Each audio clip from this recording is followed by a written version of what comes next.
আজকে 3 দিন ধরে ওরা গুলশানের সোসাইটিরা মাইক বলছে যে গুলশানে অটো রিক্সা ঢুকবো না। এরপরে যারা ভিতরে ব্রিজ বাড়িয়ে যাইতে চাইছে তারা আটকাইয়া ওরা ব্যাটারির তার ছিঁড়ে ব্যাটারি খুলে মাইক করে ড্রাইভার। এরপরে সব মানুষ ক্ষুব্ধ হয়ে গেছে, ব্যাটারির পিকআপ ছিঁড়ে দেয়, ওরা যাইতে চায়, কেন যাইবো, এটা অবৈধ, যাইতে পারবো না। তখন এরা ড্রাইভারে মারে, যখন ড্রাইভারে মারে যাইতে পারবো না, তখন এরা ক্ষুব্ধ হয়ে যায়। তো মনে করেন আমি তো আর এইগুলি মারামারি মারা যাই নাই, তখন আমি শুনি না যেহেতু আমার গ্যারেজের ড্রাইভার মারা গেছে, আহত হয়েছে, তখন আমি গেছি যাই আর অনেক ফেরাইছি, আমি আর ফেরাইছি। আমরা শুনছি যে বনানী গুলশান সোসাইটির লোকজনে মাইকিং করছে, পোস্টার টাঙ্গাইছে যে অটো রিক্সা অবৈধ, এটা গুলশানে চলবে।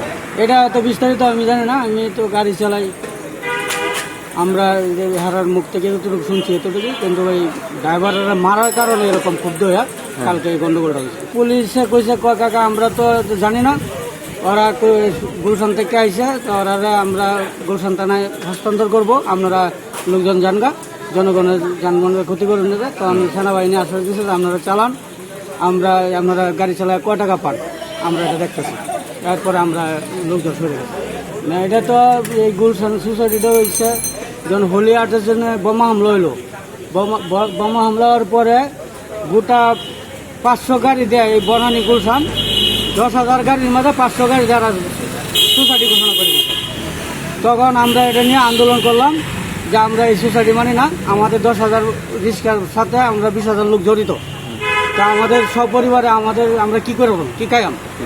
এরপরে তারা আমাদের এই কোনো কথা না শুনে যারা পুলিশ দিয়ে আমাদের এই বাংলা গাড়িগুলি সব বন্ধ করে দিচ্ছে, বন্ধ করে দেয়া অগর সোসাইটির নাম দেয়া অগ গাড়ির থেকে 2 লাখ 3 লাখ টাকা করে নিয়ে সোসাইটি বানাইছে, বানায় গুলশান বনানীটা আওয়ামী লীগ আমলে নিয়ন্ত্রণ করছে।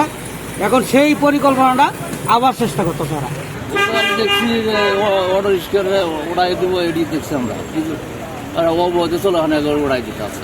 অবৈধ কোনো এই যে অটো ব্যাটারি দিয়ে গাড়ি চলা, এটা কোনো বৈধ করে নেই, অবৈধ, কোনো সরকার অনুমতি নেয়, কোনো দেশের অনুমতি নেয়, এরা কোনো অনুমতি চলায়, এরা জানে, এরা ভালো মানে জানে। পেট্রোল রিক্সা এনে তারা এখন নতুন নতুন যুগ আছে, তারা অটোরে ভালোবাসে না, কি করে ওরাই জানে। আর আগের লোক যারা আছে তারা তো সব ওই পেট্রোলের গাড়ি চলছে। আমলা তো দেখেন না রাস্তাঘাটে ওরা নিয়মকানুন ছাড়া চালায়, কোনো নিয়মকানুন নাই, অনিয়মকানুন, সিঙ্গেলে যায়, মুড়ে যায়, কত মুড় ঘুরে, কোনো গাড়ি সিঙ্গেল মানে না। গুলশান সোসাইটির যারা আর কি আছে, গুলশান সোসাইটির এরা পুরাটাই হলো স্যার আওয়ামী লীগের লোক। এরা আওয়ামী লীগ সরকার থাকলে সোসাইটি গঠন হয়েছে, সোসাইটির যে আগের যে নাম্বার বুলুবুক আগের মানে আওয়ামী লীগ সরকার যেগুলো অতীতে করে ধুয়ে গেছে, সোসাইটি হলো আওয়ামী লীগের একটা স্মৃতি স্মরণ আর কি। সোসাইটি যতদিন আছে গুলশান বনানী আওয়ামী লীগ ততদিন আছে। আমরা রিক্সাওয়ালারা এই আওয়ামী লীগের সিন্ডিকেটের রিক্সা চলতে দেবো না ভাই। একটা পায়ে চালিত গাড়ি কিভাবে 500 টাকা জমা হয়, একটা পায়ে চালিত গাড়ি আপনার নর্মালে 5 থেকে 7,000 8,000 10,000 টাকা হলে ভালো একটা গাড়ি পাওয়া যায়। এই একটা গাড়ির দাম তারা একটা পিছনে একটা নাম্বার লাগাই দিছে, নাম্বারের পিছনে লেখা আছে গুলশান সোসাইটি। আবার সিটি কর্পোরেশনের সিল চাপ্পর মাইরে একটা গাড়ির দাম বানায় ভালাই 5,000 টাকা, 1.5 লাখ টাকা, 5 লক্ষ টাকা, কিসের 1.5 লক্ষ টাকা, 4 লক্ষ 4.5 লক্ষ 5 লক্ষ টাকা পর্যন্ত গুলশানের নাম্বার কিনা বিক্রি মানে বিক্রি হয়েছে। এই বেচছে তারা হলো মালিক পক্ষ, আবার যারা কিনছে তারাও মালিক পক্ষ। গুলশান সোসাইটি বা বনানী সোসাইটির কোনো রিক্সা কোনো সাধারণ শ্রমিক নিজে মালিক হয়ে চালাইতে পারে নাই। এই যে হাজার হাজার লোক রিক্সা চালাইছে এতদিন আওয়ামী লীগের সময়, কেউ নিজের মালিকানা গাড়ি চালাইতে পারে নাই। তাদের টাকা আছে, প্রভাবশীল লোক, এরা এই নাম্বারগুলা সিন্ডিকেটের মাধ্যমে একজন লোক 50টা 60টা নাম্বার নিয়ে নিছে সিটি কর্পোরেশনের কাছ থেকে। নিয়ে এরা কি করছে, এই নাম্বারগুলা তারা বেচা কিনা করছে 1.5 লাখ। পরে যখন জমা দেখতেছে যে সারা মাসে কোনো খরচ নাই, 15,000 টাকা প্রতি মাসে জমা, একটা পায়ে চালিত রিক্সার 15,000 টাকা পাইতেছে একটা গাড়ির কাছ থেকে। তাহলে মনে করেন 15,000 টাকা থেকে 2,000 টাকা খরচ, 12,000 টাকা পরিপূর্ণ লাভ। এই বিষয়গুলা চিন্তা করে হেরা মালিক পক্ষরাই এগুলা কিনে বেচা করছে। আস্তে আস্তে এগুলোর দাম হয়ে গেছে 5 লাখ। তো 5 লাখ টাকা দিয়ে একটা সাধারণ রিক্সা শ্রমিক রিক্সা চালায় কখনোই চালাইতে পারবো না। এটা জনগণের বোঝা উচিত, জনগণের এই বিষয়ে এই দিকে লক্ষ্য করা উচিত। কারণ আমরা সাধারণ, আমরা পরিশ্রম করে খাই।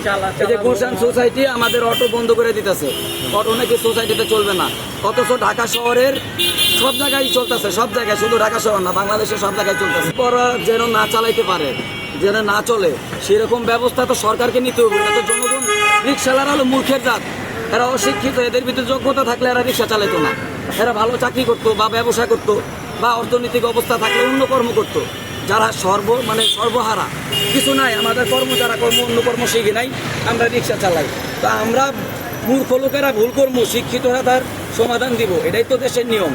দেশের রাজনীতি কেন? রাজনীতি আমাদের মতো মূর্খর ভুল গিলা ধরাই দিতে হইব।